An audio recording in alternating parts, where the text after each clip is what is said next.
Hey, you! Yes, you! Do you hate repeating code? Do you want to brick your computer by making thousands of millions of instances of objects? Well then, friend, object-oriented programming is just the thing for you. What do you mean you don't know what object-oriented programming is? Alrighty then, let me explain. Object-oriented programming consists of 4 core pillars: Encapsulation, Abstraction, Inheritance, and Polymorphism. Now, quickly forget all about that, because I haven't even explained what objects are. You know, it's in the name. Objects are instances of classes, and classes are bundled up variables and functions which can manipulate said variables. Quick note though, all the examples will be in Java. The syntax may vary a bit between languages, but it's all the same in essence.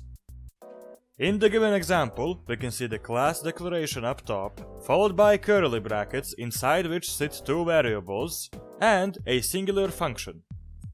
In practice though, classes will be much more complex with more variables and more functions, but this one is a good enough example.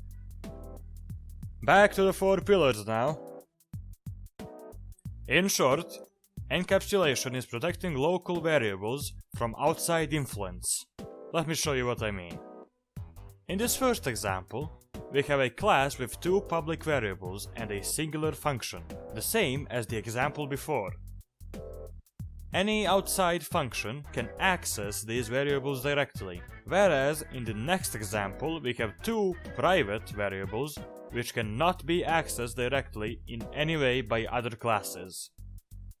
The only way we can access the variables in the second example is via the new functions we defined below, that being the getters and setters.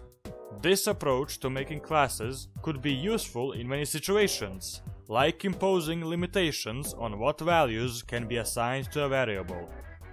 This can be done by modifying a setter with extra code, or making the variables readable from the outside but not changeable. This can be done by excluding the setters. Now, here's a showcase of how we can access the information in these 2 examples. Abstraction is the simplification of the outside interface of a class.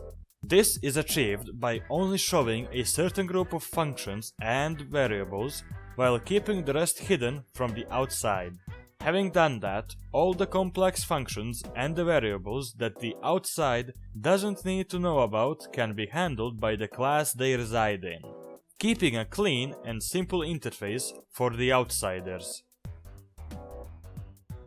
Inheritance is a way of eliminating repeating code in classes. This is done by inheriting functions and variables from one class to another. A class that inherits from another is referred to as a child, while the class being inherited from is the parent class.